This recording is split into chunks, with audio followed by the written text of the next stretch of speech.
hear that? That sound, that horrifying, fatal sound, is the sound of another gun being unnecessarily fired. Good morning. I'm Ian Snyder, and I'm representing the affirmative side along with my partner, Caitlin Brady. This morning, we will be debating the resolution resolved that the U.S. federal government should increase restrictions on gun sales and ownership in urban areas.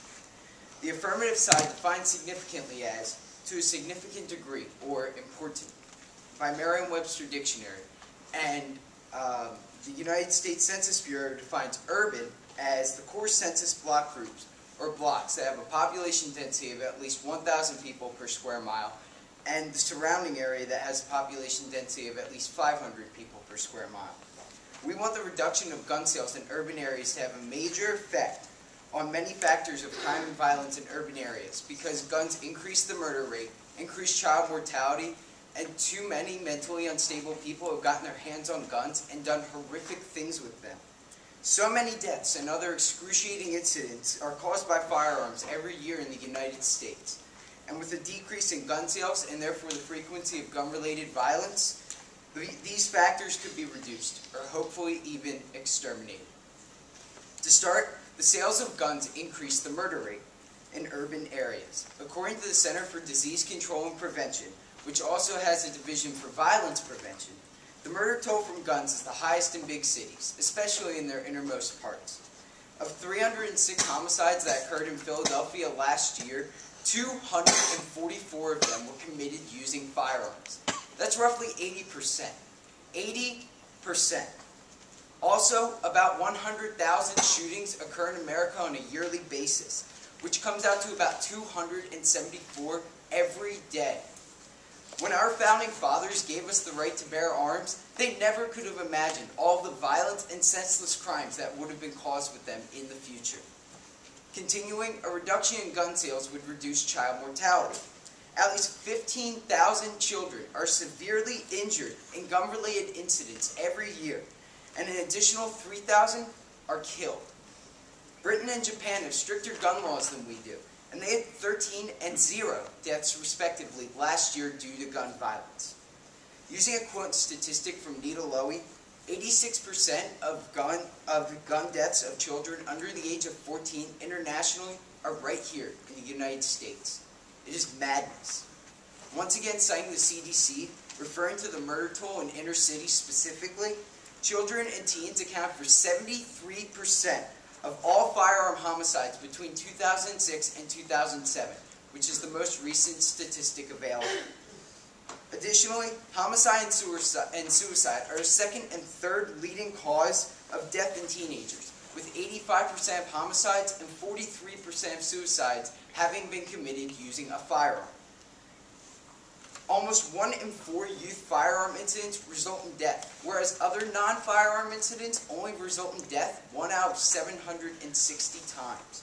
This clearly shows that a reduction in available guns would equal a reduction in teen deaths. My elders always said that we are the future.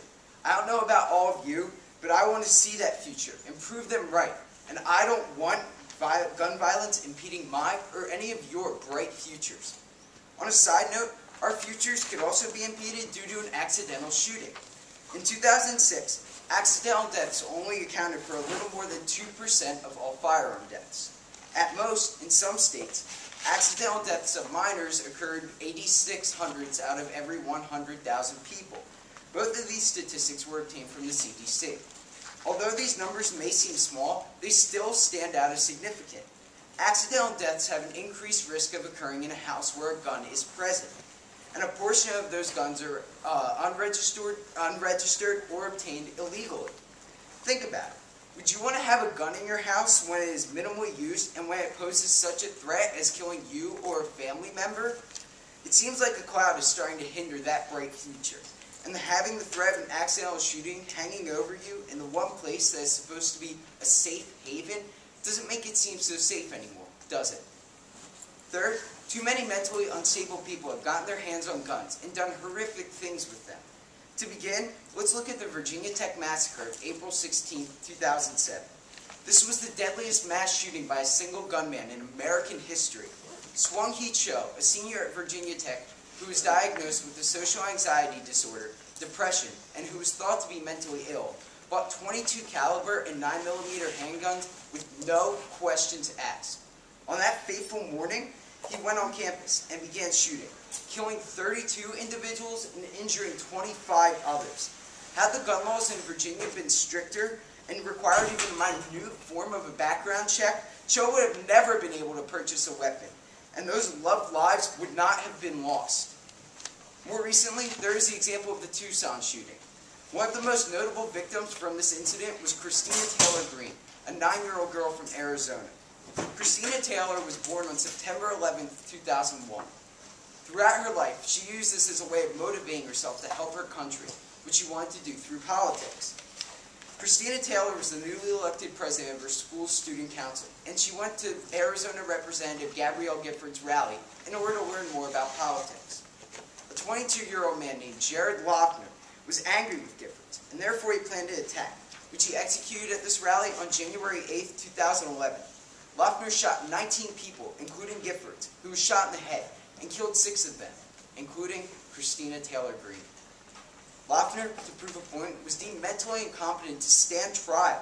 Someone that sick should not even be in possession of a gun, much less in a position to use it for taking so many lives.